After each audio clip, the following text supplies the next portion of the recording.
Opinion টাইমসে আপনাদের সকলকে স্বাগত। আমি আই সাহেব রয়েছি আপনাদের সাথে।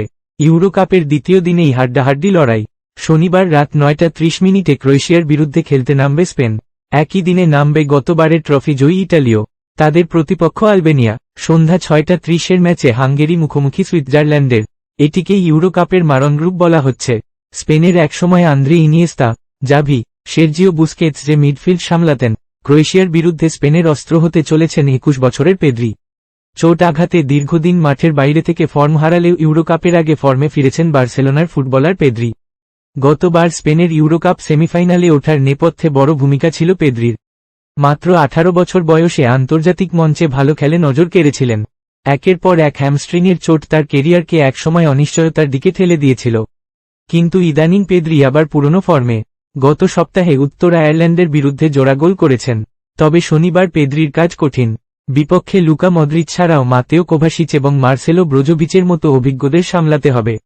গত ইউরোর শেষ 16-এ ক্রোয়েশিয়াকে অতিরিক্ত সময়ে ছিটকে দিয়েছিল স্পেন। সেই ম্যাচে 50 গজ দূর থেকে পেদ্রির আত্মঘাতী গোল বিতর্কের বিষয় হয়ে দাঁড়িয়েছিল। এইদিকে গতবারের ইউরো জিতলেও বিশ্বকাপের যোগ্যতা অর্জন করতে পারেনি ইটালি। এবার ফের সময় এসেছে নিজেদের প্রমাণ করার। আলবেনিয়া এই নিয়ে দ্বিতীয়বার ইউরো খেলতে নামছে। ধারে ভারে ইটালির থেকে অনেকটাই পিছিয়ে তারা।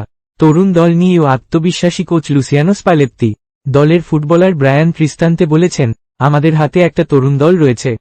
খুব কম সময় একঙ্গে খেলেছে, কিন্তু শক্তিশালী কোচের অধীনে এই দল তার একতা আরও বেড়েছে এখন এই পর্যন্ত। নজর রাখুন, সঙ্গে থাকুন ওপিনিয়ন টাইমস।